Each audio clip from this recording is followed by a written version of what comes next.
আসসালামু আলাইকুম। টেকজোন IT daily আপডেটে স্বাগতম। আজ ৬ জানুয়ারি ২০২৬। দেখুন, প্রযুক্তি দুনিয়া কিন্তু এক মুহূর্তের জন্য থামে না।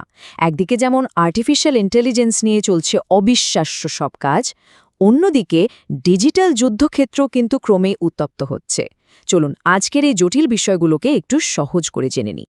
শুরুতেই একটা সংখ্যা বলি, 2.6 মিলিয়ন, মানে ২৬ লক্ষ। ভাবা যায়? অবিশ্বাস্য মনে হলেও এটাই সত্যি। তাইওয়ানের যে গুরুত্বপূর্ণ ইনফ্রাস্ট্রাকচারগুলো আছে, সেগুলোর ওপর প্রতিদিন গড়ে প্রায় এতগুলো সাইবার অ্যাটাক হয়। আর এই একটা সংখ্যাই কিন্তু আজকে টেক দুনিয়ার পুরো ছবিটা আমাদের সামনে তুলে ধরে। একদিকে যেমন দারুণ সব ইনোভেশন হচ্ছে, তেমনি অন্যদিকে চলছে এক মারাত্মক ডিজিটাল লড়াই। তো প্রথমেই আমরা দেখব গ্লোবাল টেক আর এআই এর দুনিয়াটা। কিভাবে এই একই প্রযুক্তি একদিকে যেমন দারুণ সব নতুন জিনিস তৈরি করছে, আবার অন্যদিকে সংঘাতের কারণও হয়ে দাঁড়াচ্ছে, ঠিক যেন একটা কয়েনের এপিট ওপিট। একদিকে দেখুন, এআই জগতে কিন্তু রীতিমতো একটা বিপ্লব ঘটে যাচ্ছে। টিডেকে নিয়ে আসছে এআই সাইট নামের এআই গ্লাস। স্যামসাং টার্গেট করেছে তাদের প্রায় ৮০ কোটি ডিভাইসে এআই সার্ভিস পৌঁছে দেবে। কিন্তু ঘটনাটা শুধু নতুন গ্যাজেট পর্যন্ত সীমাবদ্ধ নেই। এর পেছনে চলছে বিশাল অঙ্কের টাকার খেলা। অ্যাক্সেঞ্চারের মতো বড় বড় কোম্পানিগুলো ইউকে যুক্তরাজ্যের সেরা এআই ফার্ম ফ্যাকাল্টিকে কিনে নিচ্ছে। আর আমেরিকার টেক জায়ান্টরা তো নতুন করে $100 বিলিয়ন বিনিয়োগে ঘোষণা দিয়েছে। মানে বুঝতেই পারছেন, এআই এখন আর কোনো ফিউচার কনসেপ্ট না, এটাই বর্তমানের মূল চালিকা শক্তি। কিন্তু এই যে এত উদ্ভাবন, এই মুদ্রার কিন্তু একটা উল্টো পিঠও আছে, আর সেটা বেশ অন্ধকার। আমরা যে শুরুতে তাইওয়ানের ওপর লক্ষ লক্ষ সাইবার অ্যাটাকের কথা বললাম, তাইওয়ান এটাকে বলছে হাইব্রিড ওয়ারফেয়ারের অংশ। এখন প্রশ্ন হলো, এই হাইব্রিড ওয়ারফেয়ার জিনিসটা কি? আসলে এটা এমন এক ধরনের যুদ্ধ যেখানে শুধু কামান বন্দুকই চলে না, সাথে চলে কিবোর্ডের লড়াই। মানে প্রথাগত যুদ্ধ, গেরিলা যুদ্ধ আর সাইবার যুদ্ধ সবকিছু মিলিয়ে একটা প্যাকেজ। আর ধারণা করা হচ্ছে চীন এই কৌশল ব্যবহার করে রাজনৈতিক চাপ তৈরি করার চেষ্টা করছে। আর দেখুন, এই ডিজিটাল যুদ্ধটা কিন্তু শুধু ভার্চুয়াল জগতে বা সার্ভার রুমের মধ্যেই আটকে থাকছে না। এর প্রভাব কিন্তু সরাসরি আমাদের জীবনে এসে পড়ছে। কিভাবে? যখন তাইওয়ানের সেমিকন্ডাক্টর জায়ান্ট মানে টিএসএমসির মতো কোম্পানির ওপর সাইবার অ্যাটাক হয়, তখন এর ধাক্কাটা লাগে গিয়ে পুরো পৃথিবীর সাপ্লাই চেনে। আমাদের হাতে যে স্মার্টফোনটা আছে বা গাড়িতে যে চিপ ব্যবহার হয়, সবকিছুর ওপরেই এর একটা বিশাল অর্থনৈতিক প্রভাব পড়ার ঝুঁকি তৈরি হয়। আচ্ছা, গ্লোবাল সিনারিও তো অনেক দেখা হলো, এবার একটু দেশের দিকে তাকানো যাক। চলুন দেখি বিশ্বজুড়ে যে টেক ট্রেন্ডগুলো চলছে, সেগুলো আমাদের বাংলাদেশে কিভাবে প্রভাব ফেলছে বা কাজে লাগানো হচ্ছে।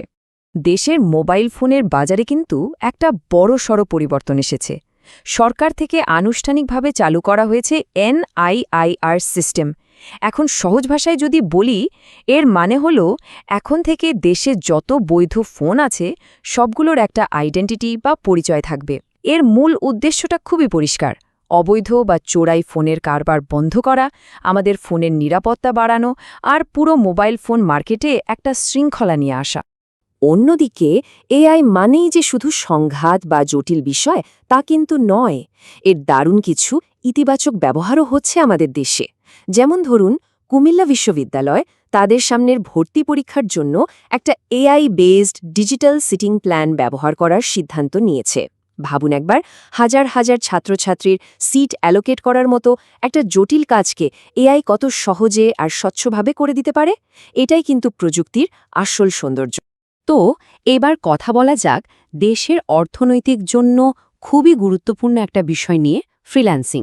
চলুন দেখে আসি এই বিশাল গিগ ইকোনমিতে আমাদের তরুণদের জন্য কি কি সুযোগ আছে আর তাদের কি কি বাধার সম্মুখীন হতে হচ্ছে। শুরুতেই একটা দারুণ খবর, সংখ্যাটা হলো 18,000। সরকার দেশের 18,000 শিক্ষিত তরুণ তরুণীকে ফ্রিল্যান্সিংয়ের উপর ট্রেনিং দেওয়ার জন্য একটা বড় প্রজেক্ট হাতে নিয়েছে। এটা কিন্তু ডিজিটাল কর্মসংস্থান তৈরির ক্ষেত্রে নিঃসন্দেহে একটা চমৎকার উদ্যোগ। তবে এই আশার ছবির সাথেই কিন্তু একটা সতর্ক বার্তাও জুড়ে দিয়েছেন বিশেষজ্ঞরা। অর্থনীতিবিদ ডক্টর দেবপ্রিয় ভট্টাচার্য যেমনটা বলছেন, এই ডিজিটাল জব ক্রিয়েশন কিন্তু আবার নতুন এক ধরনের বৈষম্য তৈরি করতে পারে। মানে ব্যাপারটা এমন দাঁড়াতে পারে যে যাদের কাছে প্রযুক্তি আর প্রয়োজনীয় স্কিল আছে, তারা অনেক এগিয়ে যাবে, আর বাকিরা হয়তো আরও পিছিয়ে পড়বে। এই ডিজিটাল ডিভাইড বা বৈষম্যটা ঠেকানোই কিন্তু এখন একটা বড় চ্যালেঞ্জ। এই যে দেখুন, একজন বাংলাদেশি ফ্রিল্যান্সারের বাস্তবতা আসলে ঠিক এমনই। একদিকে সরকারের ট্রেনিংয়ের মতো সুযোগ আছে, ঠাকুরগাঁওয়ের মতো জায়গা থেকে উঠে আসা সফলতার গল্প আমরা শুনছি, একটা বড় গিগ ইকোনমি তৈরি হচ্ছে, কিন্তু অন্যদিকে বিদেশ থেকে পেমেন্ট আনা নিয়ে যে কী পরিমাণ ভোগান্তি, সেটা ভুক্তভোগী ছাড়া কেউ বুঝবে না। সরাসরি ক্রেডিট কার্ডের সুবিধা নেই, তার উপর আবার এআই এসে অনেক গতানুগতিক কাজ কেড়ে নিচ্ছে। তো এই সুযোগ আর চ্যালেঞ্জ দুটোর সাথেই লড়াই করেই তাদের এগোতে হচ্ছে। তাহলে স্বাভাবিকভাবেই একটা প্রশ্ন আসে, তাই না, যে কেউ যদি ফ্রিল্যান্সিং শুরু করতে চায় তাহলে তার একটা কাজ চালানোর মতো সেটআপের জন্য খরচটা কেমন হতে পারে? ঠিক এই প্রশ্নটা ধরেই চলুন আমরা আমাদের পরের সেগমেন্টে যাই। চলুন এবার সরাসরি চলে যাই হার্ডওয়্যার মার্কেটে। যারা নতুন পিসি বিল্ড করার কথা ভাবছেন বা পুরানো পিসিটা আপগ্রেড করতে চান, তাদের জন্য আজকের মার্কেট আপডেটটা কিন্তু বেশ জরুরি, সাথে একটা সতর্কবার্তাও আছে। আজকের বাজার দর যদি দেখি, একটা ভালো বাজেট গেমিং বা ফ্রিল্যান্সিং পিসির জন্য AMD Ryzen 5 5600G কিন্তু এখনও একটা সেরা ডিল। দাম পড়ছে প্রায় 14,800 টাকার মতো। আর যদি পারফরম্যান্স আরেকটু বেশি চান, তাহলে ইন্টেলের Core i5 13400F দেখতে পারেন। দাম পড়বে প্রায় 19,300 টাকা। সাথে একটা MSI B450M সিরিজের মাদারবোর্ড পেয়ে যাবেন প্রায় 7,000 টাকায়।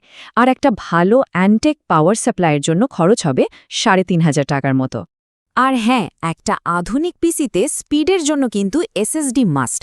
এখন কিংস্টনের একটা হাই স্পিড 1 টেরাবাইটের PCI 3.40 NVMe এসএসডির দাম চলছে প্রায় 22,500 টাকা। দামটা হয়তো অনেকের কাছে একটু বেশি মনে হতে পারে, কিন্তু বিশ্বাস করুন, পিসির ওভারঅল পারফরমেন্স বুস্ট করার জন্য এটা একটা দারুণ ইনভেস্টমেন্ট। তবে যারা পিসি কেনার প্ল্যান করছেন, তাদের জন্য একটা বড় সড় অ্যালার্ট আছে। আইডিসি মানে ইন্টারন্যাশনাল ডেটা কর্পোরেশন ফোরকাস্ট করছে যে মেমরি চিপের ঘাটতির কারণে এই বছরেই পিসির দাম 8 থেকে 18% পর্যন্ত বেড়ে যেতে পারে। তার মানে কিন্তু দাঁড়ায় পিসি কেনার সেরা সময়টা হয়তো এখনই। হার্ডওয়্যার মার্কেটের বাইরে ডিজিটাল অ্যাসেটের জগতেও কিন্তু বেশ মুভমেন্ট হচ্ছে। বিটকয়েন এই মুহূর্তে $94,000 মার্ক ছাড়িয়ে গেছে, আর টোটাল ক্রিপ্টো মার্কেটের ভ্যালুয়েশন এখন $3.3 ট্রিলিয়ন বেশি। তো এত সব তথ্য আর আপডেটের পর এখন মূল প্রশ্নটা হলো, এই যে এত দ্রুত প্রযুক্তি পাল্টাচ্ছে, এই জগতে আমাদের পরবর্তী পদক্ষেপটা আসলে কি হওয়া উচিত? দেখুন, আজকের পুরো আলোচনার সারমর্ম যদি টানি, তাহলে ছবিটা বেশ পরিষ্কার। একদিকে এআই প্রযুক্তি এগোচ্ছে রকেটের গতিতে, আমাদের দেশেও তৈরি হচ্ছে নতুন নতুন সুযোগ, কিন্তু এর ঠিক উল্টো দিকে এই টেক জগতে ঢোকার খরচটাও কিন্তু দিন দিন বাড়ছে। এই দুই বিপরীতমুখী স্রোতের মধ্যেই আমাদের সবাইকে নিজেদের পথটা খুঁজে বের করতে হবে। তাহলে শেষ পর্যন্ত প্রশ্নটা এটাই থেকে যায়, একদিকে জিনিসের দাম বাড়ছে, অন্যদিকে এআই আরও উন্নত হচ্ছে। এমন একটা সময়ে টেকনোলজির উপর ভরসা করে নিজের ভবিষ্যতের জন্য বিনিয়োগ করাটা কি ঠিক হবে? এটাই কি সেরা সময়? এই প্রশ্নটাই আপনাদের ভাবনার জন্য রেখে গেলাম। আমাদের পরবর্তী আপডেট পর্যন্ত প্রযুক্তির সাথেই থাকুন।